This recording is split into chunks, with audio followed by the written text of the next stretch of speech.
Hello, everyone. I'm Adam Bradford, General Manager for D&D Beyond, and thank you for joining me for this week's development update and community Q&A session. We got a couple of exciting things to talk about, and then we will jump into millions of questions. As always, I like to just jump right in, so we're about to go D&D Beyond Plus Ultra. All right, latest updates.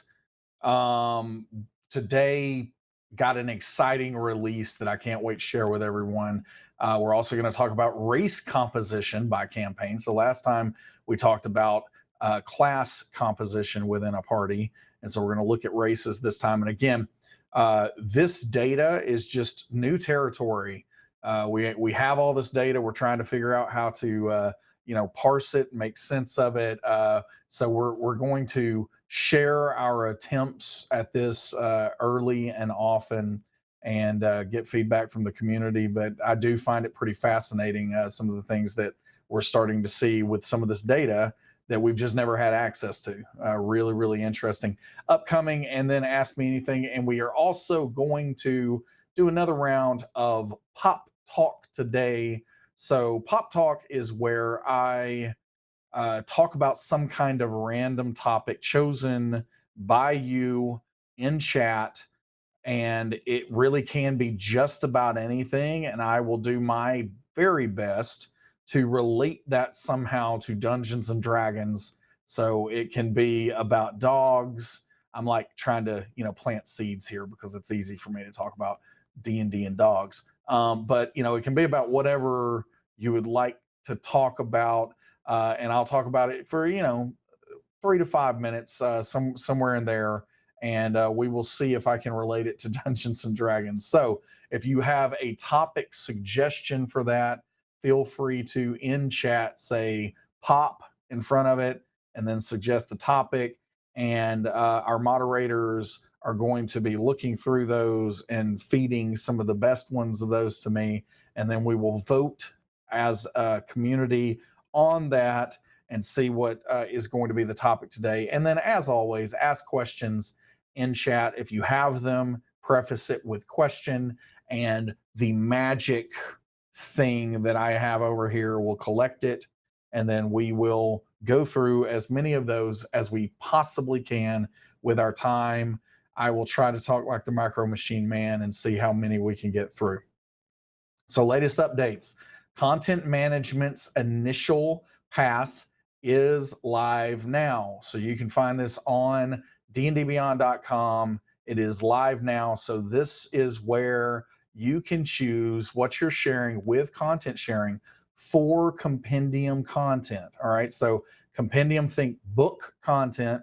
So if you're a dungeon master and you do not want to share the compendium or book adventure content for, let's say, Tome of Annihilation with your players, you can actually disable or blacklist that now, and your players will not be able to go and read ahead and get spoilers and then act like they're the best player on the planet because they thought of every solution that they had available. So we're going to take a look at this real quick.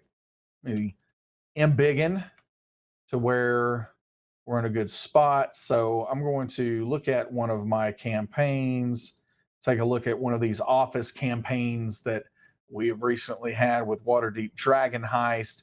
And so when I'm in the campaign screen here, you can see that there are some new options here. So first of all, I could disable content sharing if I desired to do that, but I don't want to do that. It's an incredible feature of our master tier subscription. So I'm going to leave it on, and I'm going to go to content management.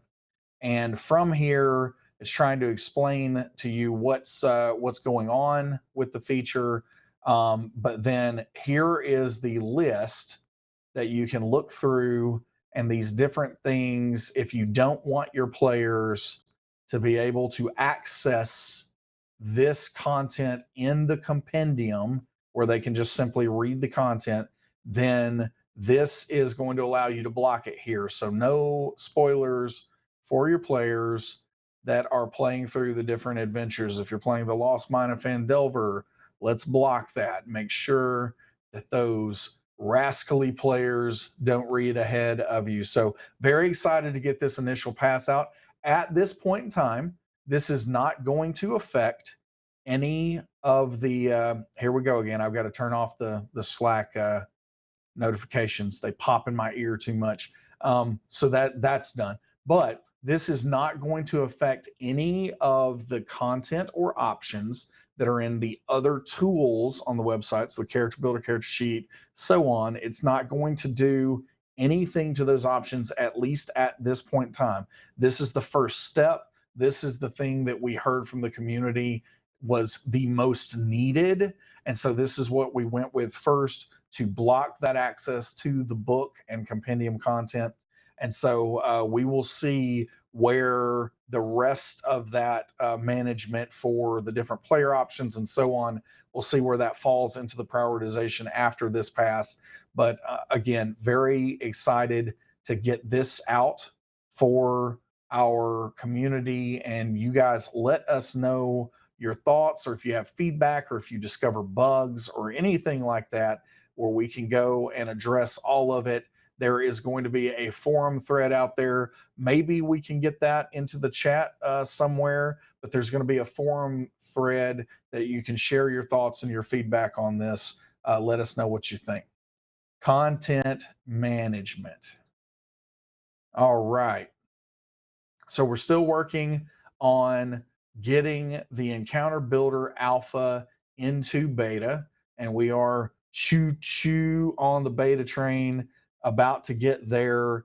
And then, as I shared last week, we have had some interesting developments when it comes to mobile and the mobile app. We actually have a team of developers that are part of Fandom that are in Poznan, Poland, and they are an incredible team.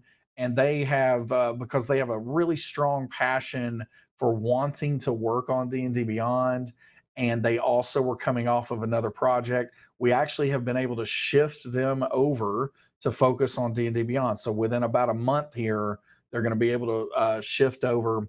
And this is a full team of 12 people, and we could not be more excited about bringing on these additional resources. So the D&D Beyond team is growing almost at just such a rapid pace that I can barely keep up with it at this point. But we're going to have these additional resources. We're really looking forward to the contributions that this new mobile focused team are going to be able to make. And so we're going to hopefully have some more updates within the next month or so about, some of the direction. I can assure you that in the short term, it is still a major priority for us to deliver a character sheet into the app, and for the focus of that to at least eventually be, full offline support for that. That part has not changed. We just now have more resources to pull this off and to make this possible. So we're really excited about it. I know that doesn't do anything for you today, but it is going to mean an awful lot to the community as we go forward into the coming months and years. So really, really excited about that. And then also the Essentials bundle that I mentioned last time, all of the work is being done there. I believe September the 3rd. So that's got to be like, let's see, that's next Tuesday. Yeah, that's next Tuesday. So September the 3rd is when Dragon of Icespire Peak becomes available for everyone everywhere. And so that will happen on that date. And then we will also include 3 exclusive to D&D Beyond continuing adventures where you can just kind of continue your journey. So you can start with Dragon of Icespire Peak from the Essentials kit. If you're a new group and you're just coming together, you can get to about 6th level there. And then you can continue playing to, I think, 11th level through these other 3 adventures. And we do plan to potentially have more past 11th level at some point. And that's the beauty of the digital platform, that we can have that kind of drop-in content, and we can distribute that much, much easier than we typically could in putting these adventures out into other box sets. So that's something that we're going to continue to focus on. And again, we've got 3 incredibly talented writers for those adventures. We'll look at that a little bit more detail a little bit later on. Let's give away a legendary bundle. All right, we're going to give away a legendary bundle, and you will qualify for this if you type into chat. It doesn't matter what you type. You can type something about what you think is behind the door in our image here. I think, if you've played through it, you know what's behind there, and it's not good. But you can type anything at all. You can, fist bump your fellow community members. I prefer the snail. It's kind of like going under instead of bumping with the little peace sign. It makes it look like a snail. I'll have to show you later. But yeah, type something in chat. I have definitely talked enough through the delay. So we're going to give this away in 5, 4, 3, 2, 1. The Traveler. What the underscore Traveler? Yes. Yes, the underscore Traveler. I know what that's a riff on. All right, the Traveler, the underscore Traveler. Congratulations. You won the legendary bundle. Thank you for joining us today. That is your little gift for joining us.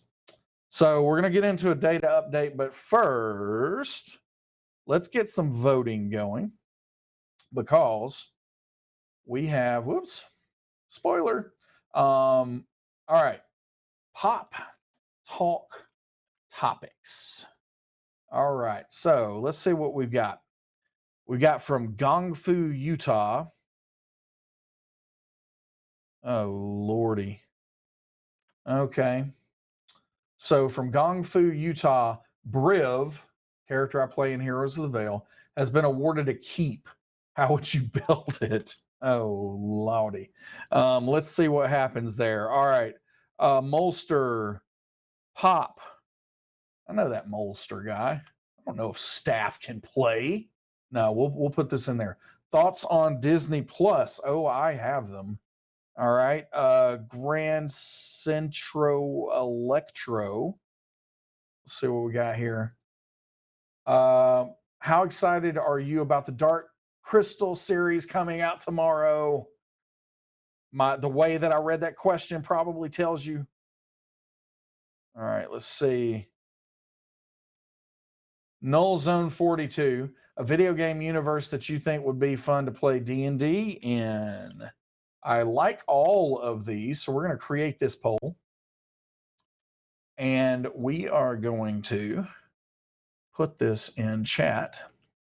So there is a chat little link for the poll. So you guys feel free to jump in and start voting. All right, the video game universe is dominating at the moment. So we'll see what happens with this. You guys jump over there and vote while I go through some data. So again, this is party composition by campaign, but this time we're looking at races. So with a party of 3, and so this is, how we tried to parse this data. We took all active campaigns.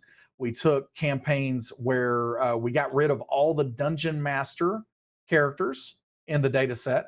And then we also took those characters where hit points had been adjusted. All right. So this is one of the best ways that we can do our best to approximate that play is working. I think if people are creating theory craft characters, they're probably not adjusting hit points. They might be. And so, yeah, there are going to be some ways this can be imperfect, but it's very, very interesting to look at with a party of 3. The most popular composition is human, human, human. And the same holds for party of 4, human, human, human. And with the percentages being as small as we're talking about here, it is worth noting that the human, human, human mix across 3 and 4 is actually fairly significantly higher than any of the other combinations. But you see that half elf pops into both the party of 3, and the party of 4. So basically, we have known for years and years and years in Dungeons and Dragons that it doesn't matter which edition you're playing, it doesn't matter which setting you're playing, it does not matter. Human is always the most popular racial option in the game. And that seems to hold true in our data, because even as you start to introduce, the half elf or the dwarf in the second and third most used, compositions, you still see humans are predominantly represented there. So I would, I'm sure there's a lot of commentary on this. I think that with 5th edition, there's a strong argument to be made for things like variant human and the feat and some of the power that is perceived out there about having that extra feat.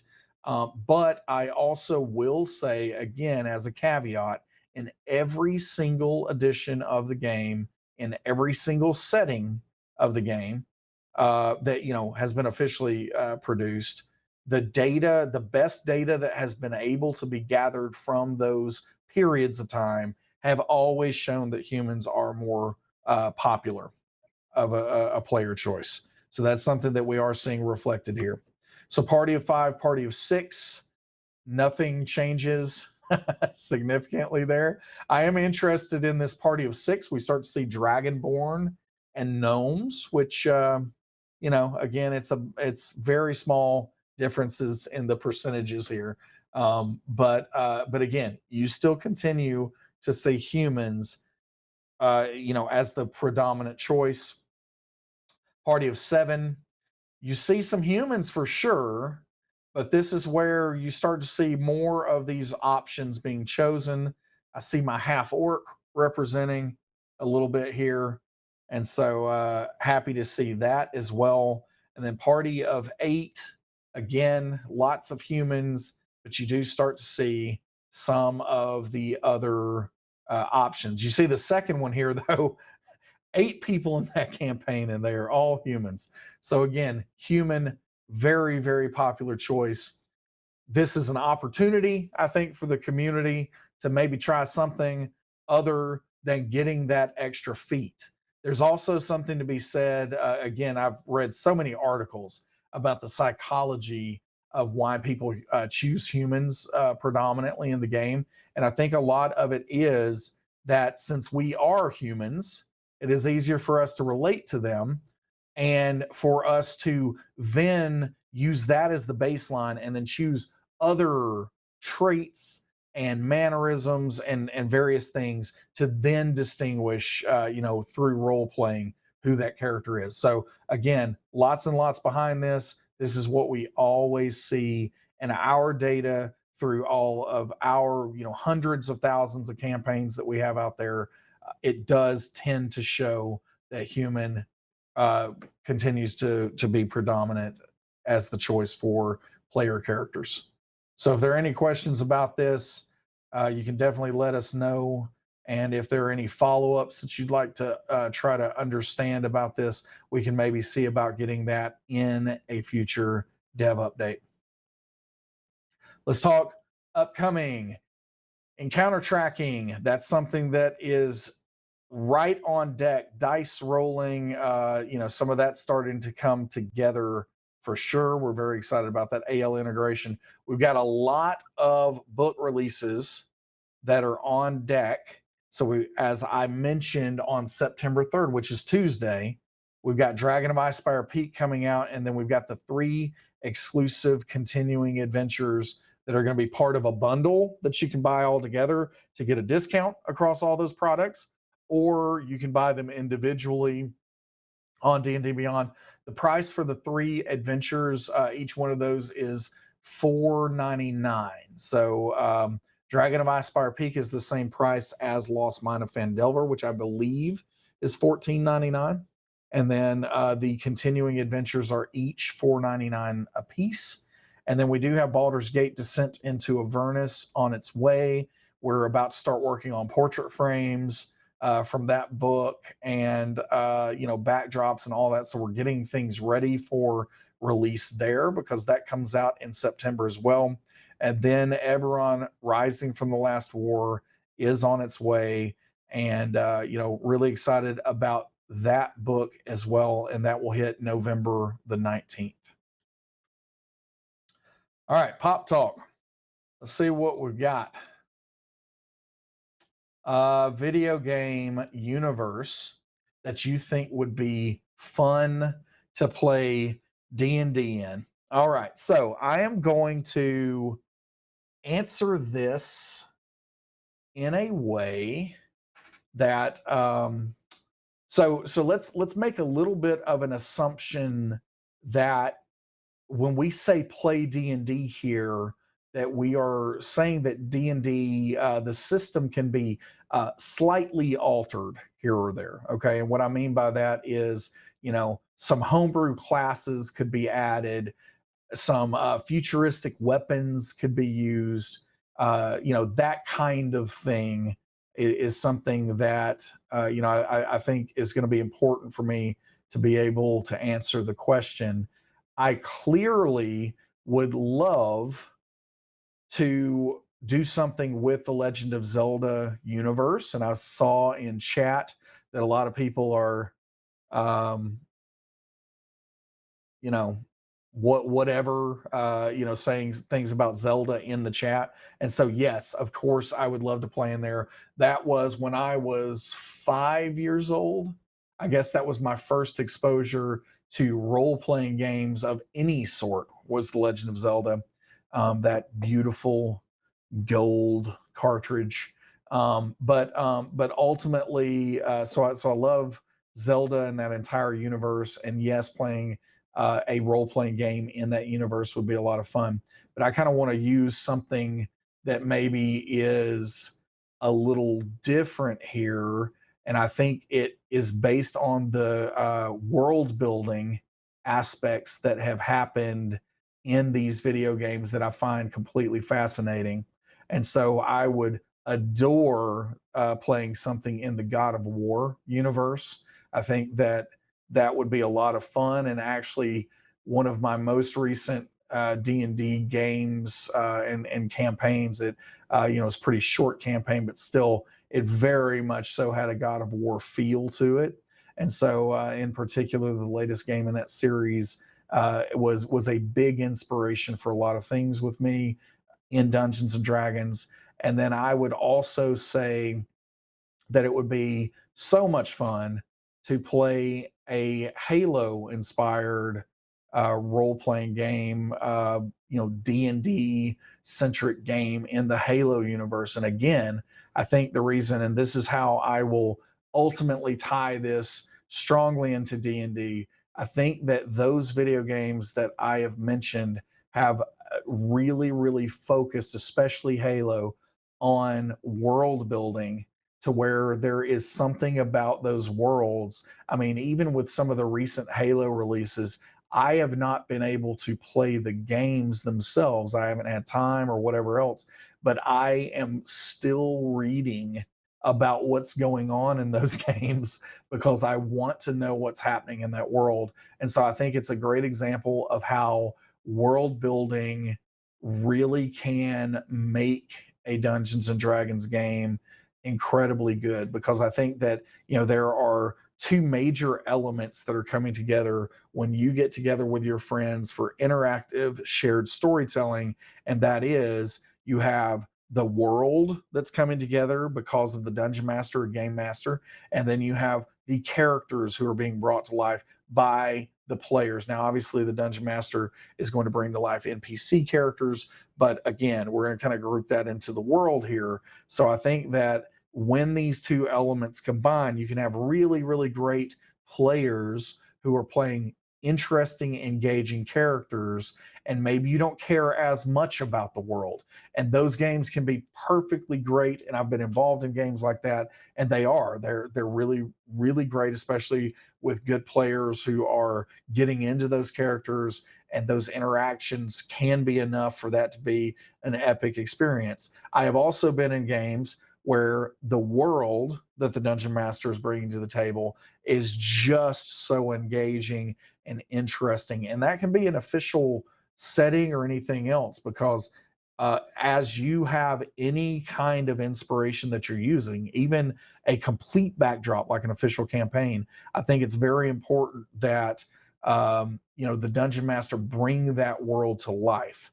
And so I would love to run a game where the world building behind something like Halo is coming together with a group of really, really good players who are playing characters. And again, I think when those two elements combine and those two elements are really, really good, those are the best D&D experiences that I've had over the, I don't know, 25 plus years that I've been playing Dungeons and Dragons. So I guess we'll stop there. But yeah, I think it would be hard for me to choose one. And I'm probably going to say the Legend of Zelda universe as the number one thing, and I think that's a pretty easy fit. You can make things fit with that and Dungeons and Dragons.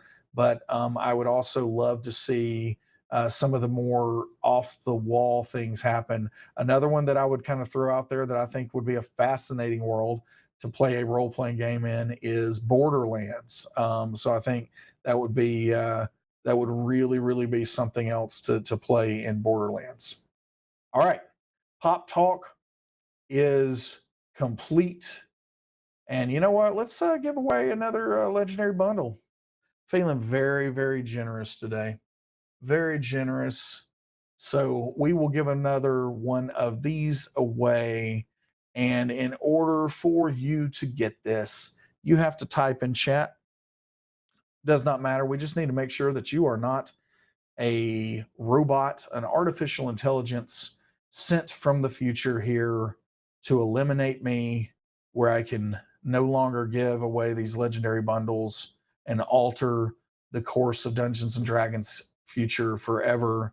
All right, that's enough of that.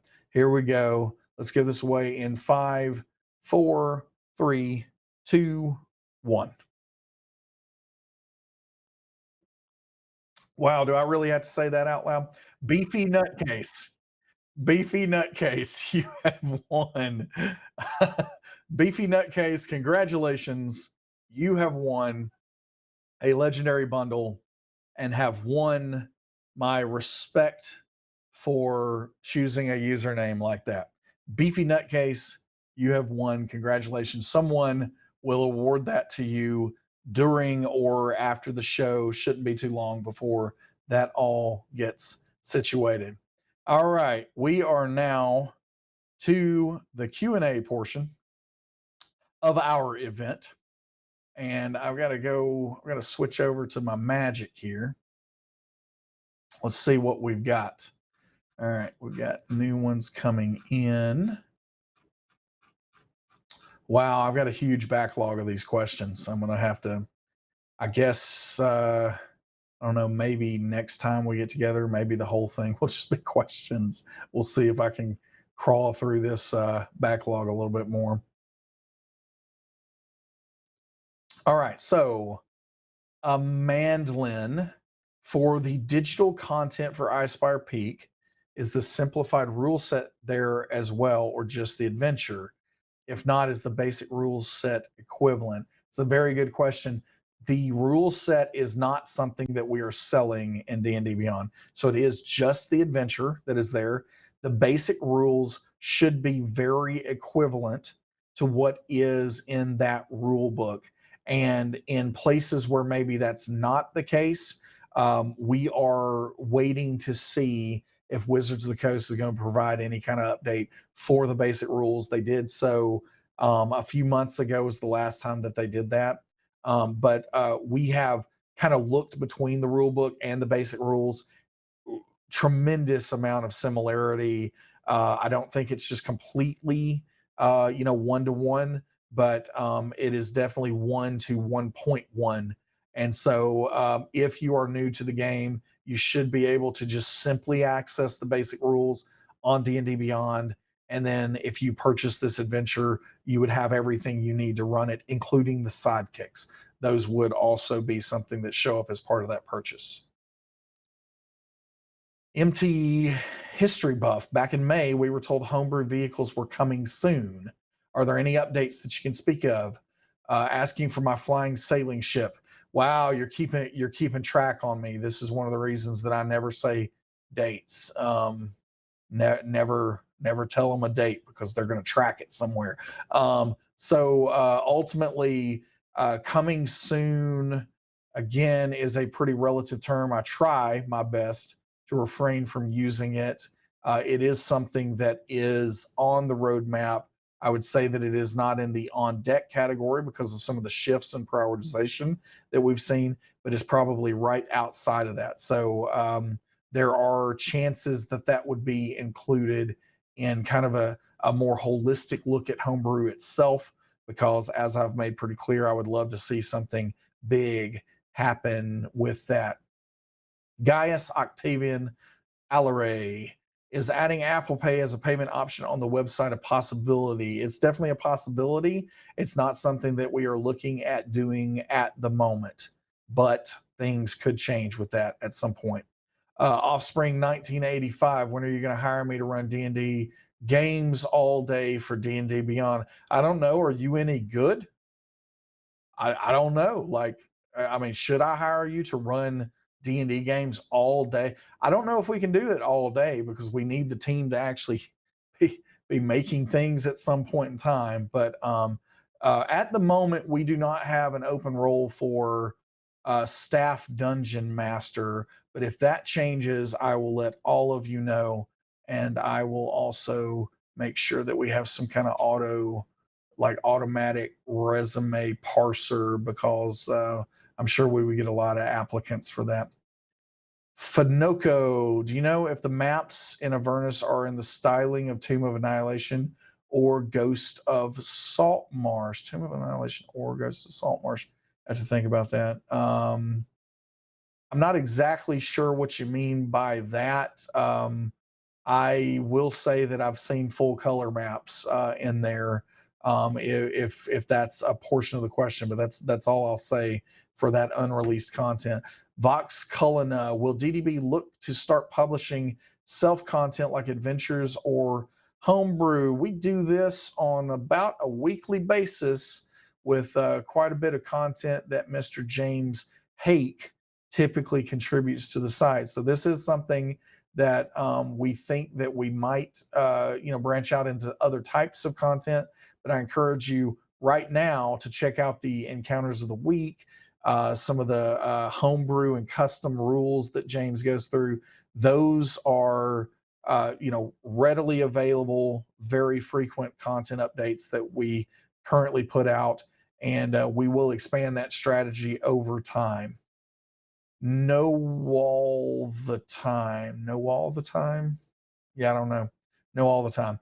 Will you be adding sign-in with Apple to your sign-in provider since iOS 13 drops in the fall? No current plans to do so, but again, things could change based on demand.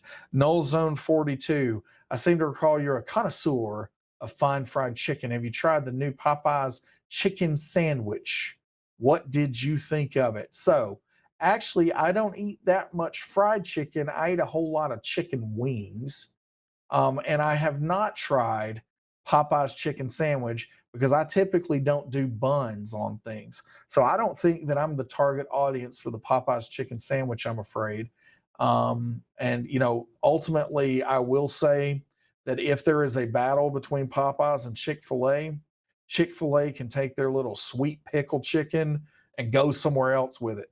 So I haven't had Popeyes, but I can almost guarantee you that I would like it better than that sweet chicken.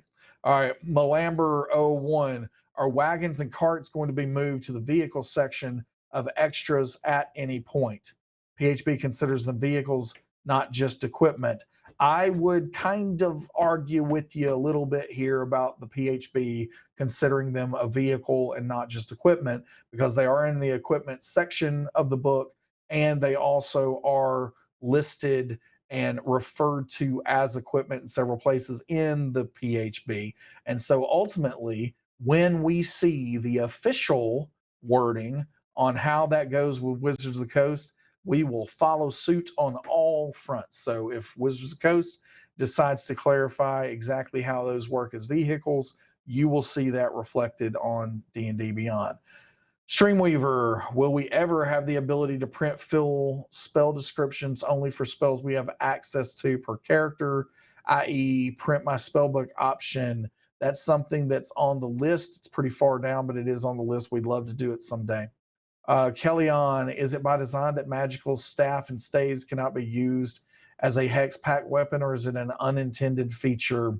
It's not an unintended feature. It's just flat out something we haven't covered yet. So it is not an unintended feature. It is a not gotten to yet feature, but it's something that is on the list. Gidge Wish, like that one. For those of us who purchased the Legendary Bundle a while ago, could there be a shortcut to upgrade to the current Legendary Bundle and pay the difference? That is what you should be able to do, I believe, unless I'm missing something. So I haven't had to buy any of this stuff ever. So I'm not an expert in buying it, but you should be able to go to the Legendary Bundle in the marketplace, the new one, and there should be the difference in the price because of your previously purchased content credit. If that's not the case, that is something that we should look at. Either way, you can certainly buy the individual books and receive that 15% discount that would be ongoing for the Legendary Bundle. But I am under the impression that you should be able to do that. If that's not the case, let us know. We can definitely look into that. Button Pusher TV. Any progress on dark mode for character sheets? Yeah, we've made a little bit of progress. Not quite ready for the light yet. Dark mode is not ready for the light of day yet. You see what I did there? We'll see when we can get to that. Luke 0660, do you know release dates for the 3 adventures that come after the Dragon of Icespire Peak adventure? Yes, I do. September 3rd, which is next Tuesday. Zalops, are you still hiring? If so, what is your tech stack like? I think our tech stack is pretty good. Like, I think the team does really good. Like, I've never personally had any problems with our tech stack. That's probably not what you meant. But that's, for the most part, most of what I can say about our tech stack. I am not a developer, but I can tell you that it is, we use React, and there's some JavaScript thrown in there somewhere. And then we use .NET, core framework to do all of the coding. We do have a little bit of Python going on. Let's see if there are any other buzzwords that I could throw out there to you. I think it might be a great idea for, we can maybe pull someone on here on the dev update someday, or maybe have a separate stream, because some of you are not going to be interested in this. But maybe we can kind of talk through the tech stack a little bit more. It's definitely not me being cagey or trying to not be transparent about what we build with. It's me just genuinely not knowing. We are going to be hiring. We're in a period of the year right now where we're kind of getting ready for annual planning. And so a lot of the hiring has stopped very temporarily as we get into our new operational year. But as we go into the end of the year, we're definitely going to be hiring. So keep an eye out on the careers page to see when that goes up. Goldclaw 07, when on the standard timeline, near future, far future, is rework for the character builder coming? Playing with custom leveling rules for my DM and having to use 4 character sheets and D&D Beyond is frustrating. So, character custom leveling rule. Ultimately, first of all, I can't quite say what's going on with the character builder. It's something that we definitely want to do, and something that we've started to talk about a little bit. But that's about all I can give you as far as a timeline on that. But custom leveling rules and using 4 different character sheets, I don't know your particular use case there. there's a good chance that if these are custom leveling rules, that whatever we do to the character builder is not going to support something entirely custom, because we don't know what that custom thing is to code anything to allow that to be possible. So if that's something that's out there that we're missing, by all means share that with us on forums or on Discord. But either way, I'm not exactly sure we would be able to cover that use case anyway. But the builder revamp is something that we are talking about at this point. Holly is scrub. I don't believe that. Holy is scrub. I don't know if I believe. What is a scrub anyway? Is that uh I don't know. It's maybe the guy that can't get no love from me. Is that right? Could it be possible to develop an annotation note? Uh-oh, what happened? I think I clicked it away. That question just went into the ether because of user error. Oh no. All right. Can somebody help me out in chat? What was that question? Did you see it?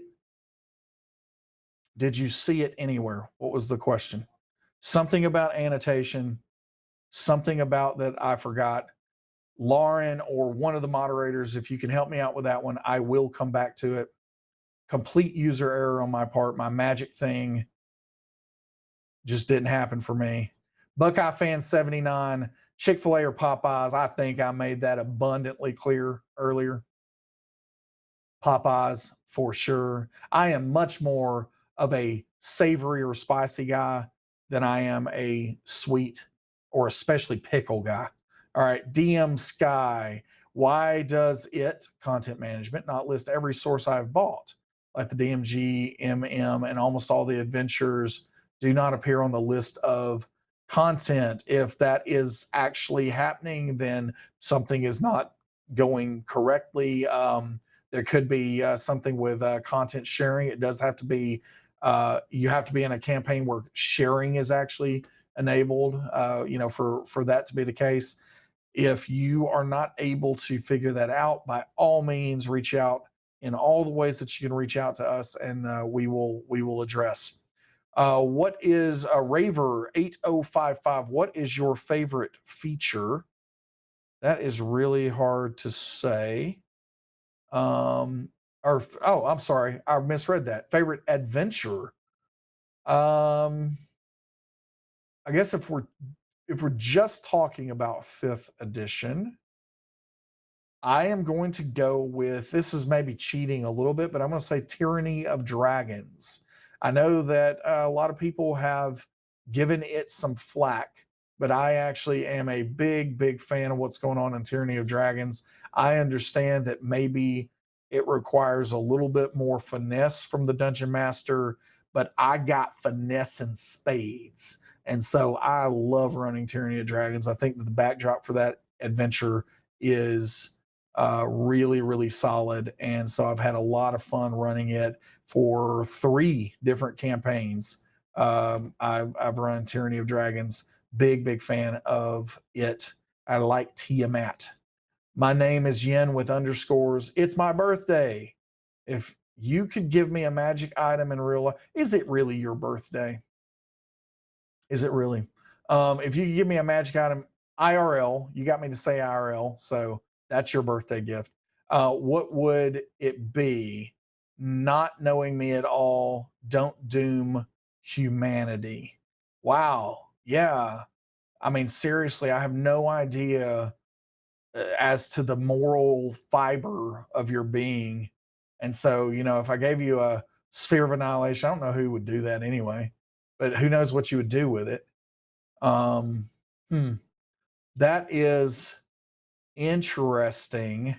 How about instead my underscore name underscore is underscore yen?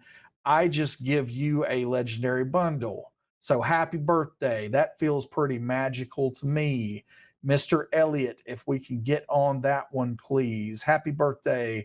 My name is Yen. And by the way, that's not going to work anymore. So I'm out of birthdays right there. So don't, 10,000 of you in chat all of a sudden start saying it's your birthday too. That one just got to me and scratched an itch. So happy birthday. All right, Luke0660. How do you unlock the Dead and Thay adventure? It does not show up in the marketplace. Dead and Thay, that is in Tales from the Yawning Portal, correct?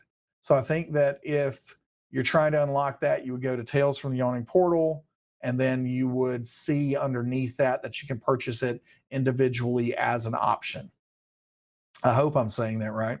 Dead and Thay, Yawning Portal. I think that's right. All right, let's see. Holy is Scrub. Can't get no love from me. All right, I'm back to this question. I got it. Would it be possible to develop an annotation and note-taking system within a module or a DM's book? It'd be very helpful for DMs to remind themselves of plot points when playing a game using D&D Beyond. I love the idea, and I hope to see it in reality at some point in the future. But yes, it is something we have definitely talked about and something that I am a big fan of, and hopefully we're going to see it at some point. Meerkat, is there a possibility of opening the ability to see how homebrewed content created by other creators and save your own version? Currently, we cannot see how someone made their homebrew. Yeah, we got to think through that one. There are reasons that we don't currently do that. So it's not necessarily technical reasons that we don't, but it's a little bit more, kind of privacy reasons and that kind of stuff. So the honest answer is I'm not exactly sure if we're going to get there at any point in the future. But I do think that, perhaps the question is trying to get at how some folks are making homebrew to maybe help you understand how to make it. I'm hopeful that our new systems that we put in place are easier to use, where maybe we're not going to need quite as much education. That would be the main thing. All right. M. McCollum. When new sources get added, will they default to being shared or blocked? That is an excellent question. And it is my impression right now that they're going to default to being shared. So if I could get Andrew or one of the folks to either answer that in chat or Slack me and confirm which the default is there. So we okay. So I'm seeing Andrew is saying that's right. So I am correct. I am right, and I will take pleasure in my correctness. All right. Grand Centro Electro. Any plans to include third-party publishers like Kobold Press? I would love to do it. We can't do it. I'm gonna see if there's ever a way that we can, but no updates on that at this point in time. Darth Sarkis. Will there be bundles per class? For example, I play a wizard, so a bundle with all schools and spells would be great. Interesting idea. We think that we've certainly looked into this. And the truth is that while we like supplying the flexibility that we do on D&D Beyond with being able to purchase individual spells, different bundles of classes, and so on, the truth is, when we look at the data, the vast majority, like let's talk 90+% of our customers do not use the individual buy options or the smaller bundle options. And so what that means for us is that, again, we're not going to get rid of that flexibility that currently exists. We don't have plans to right now anyway. But the vast majority of people buy the entire book and unlock all those options, right? So again, we love the flexibility, but it's also something that we can't put a lot of focus on because so many more of our customers just buy the entire book that it's not something that we can dedicate a lot of time and energy to providing additional individual or smaller bundled options. So hopefully that makes sense, and hopefully the logic behind that holds up. But that's where we are with that. We just don't see anywhere close to as much engagement with buying things in that way, and so it's not something that we currently plan to spend a lot of additional time and effort on. All right, the silver tree. What the heck is a snail fist bummo? Oh, bump. You probably meant bump. All right. So, snail fist bump. Let's see if I can do this for the camera. All right. So, you got your, hey, right here, camera, fancy camera. This. All right. Is it going to ever focus? No. Let's see. Focus on my fist. All right. We'll put it here where it'll focus a little bit more. All right. So, you're going to bump. All right. So, instead of bumping, you come for the bump, you slide under for the snail. All right. So you see the snail? You see it? That's the snail.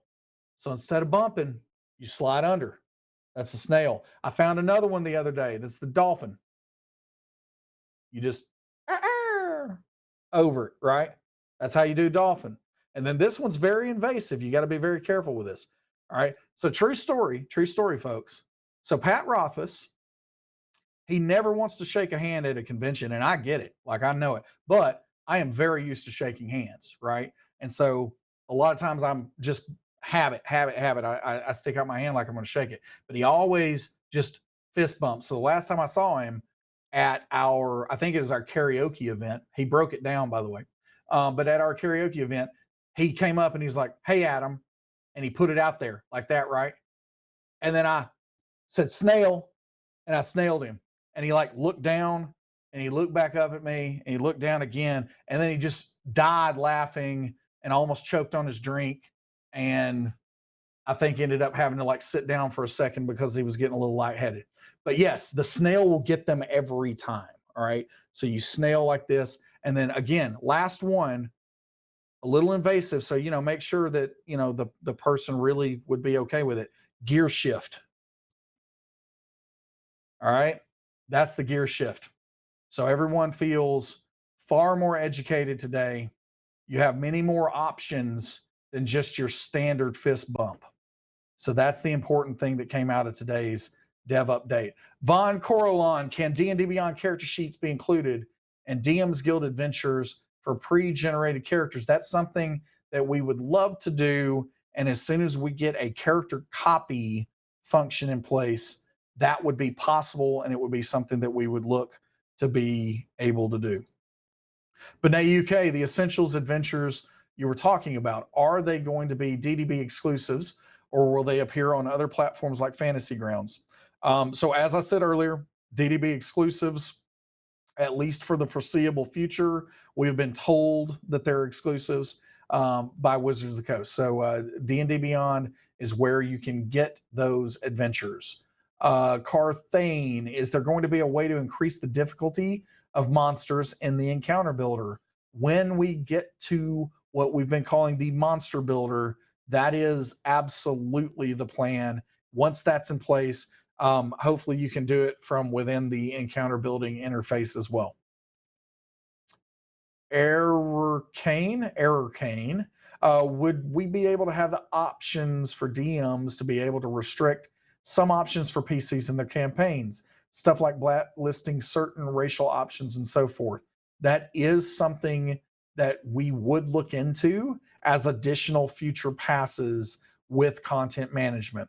I will say, based on the question here, it is far more likely that we would make sure that you could blacklist a race option for the player, but not necessarily racial traits underneath.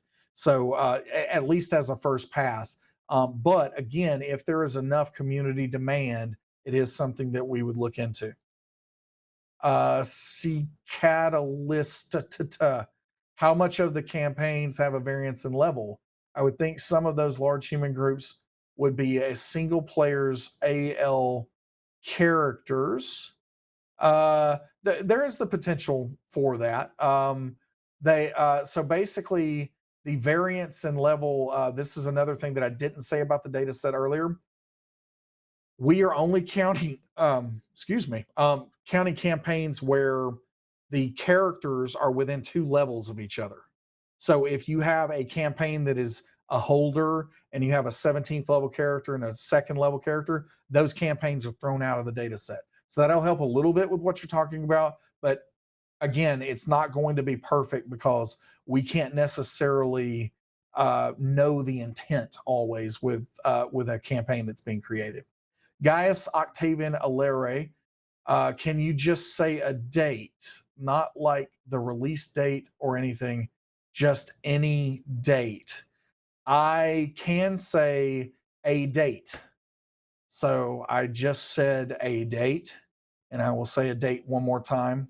I actually went on a date with my wife last night. Went to a lovely restaurant around here called Beauregards. Had some chicken wings, some bacon and cheese fries, and some sweet tea. And I was there with my sweetie. And so, therefore, it was a perfect night. And I really, really enjoyed a date with my wife. Murgon, when will the finalized version of the Artificer, presumably releasing in Eberron Rising from the Last War, be released for the Wayfinder's Guide to Eberron? I have no details whatsoever on that yet, but as soon as we have them, we will share those with the community. Benet UK, how does art influence your experience of D&D? I know that it's influenced settings. The Wizards of High Sorcery were created to explain why Raceland had golden skin. But how does it influence your games, if at all? Art is a huge impact for my Dungeons and Dragons game. A very thoughtful question. I appreciate that. I am a huge, if you guys did not know this already, comic book fan and superhero fan. And from the time I was very young, younger than when I was able to play Dungeons and Dragons, because no one around me was playing it when I was, 9 and 10 years old. I was heavily into comic books originally with G.I. Joe comic books. And I have been an artist from the time I was little. So I actually do comic art. I do some t-shirt design in my spare hour of the day. So I haven't done a lot of t-shirt design recently, haven't been able to do a lot of artwork myself recently, but I love and adore art. And I think the world is a better place because of art. And I think that Dungeons and Dragons has some of the best art that has ever been a part of any industry or any type of game or anything else out there. And so I remember the first time that I saw Larry Elmore painting. And I remember, so all these things, I almost got chills even thinking about it right there. So yes, art is a major, major contributor. And I love getting a book, one of these 5th edition books. I think the layout and the art style, so beautiful. I love getting those, and those pictures and those images absolutely impact my games. There have been times when I have seen images in these books and little elements about characters that are not discussed in any of the text of that adventure, but I see something or notice something in those NPCs or what have you, that I actually take that art and I turn it into something that is impactful in the game. So sometimes there are, just kind of faceless minions that are in a piece of art, but one of those minions looks really, really interesting. And I can actually show players that art, and I will develop entire backstories for that character because they just happen to look really, really cool in the art. So hopefully that's getting at the question a little bit. It's definitely very meaningful. And I think D&D has some of the best art out there. FDRM Frank, have you ever played Goat Simulator? I believe that I sat down at a computer to try that one day when my son told me that I absolutely had to play it. I clicked a few buttons for 30 seconds, said that I didn't really have time for that, and then I got back up. So I don't know if that counts as playing Goat Simulator, but I have not. I will say that I would not like to play in a D&D campaign based on that video game. All right, I think we are about out of time. Let's do one more question. Let's see. Aaron Lore, dark mode. We understand and we hear everyone, and we know you're out there. We know there are dozens of you. We know that you want dark mode, and we're going to do whatever we can to try to make that happen. But I have no ETA. All right, that's all the time that we have today. Thank you, everyone, for joining me. As I said, I've got a gigantic backlog of these questions. They just keep coming in. And so maybe in the next update or two, do a very, very brief update, and then we will just focus on questions to see if I can chew through that backlog. I hope all of you have an absolutely outstanding day. Thanks so much for joining me. Later, Gators.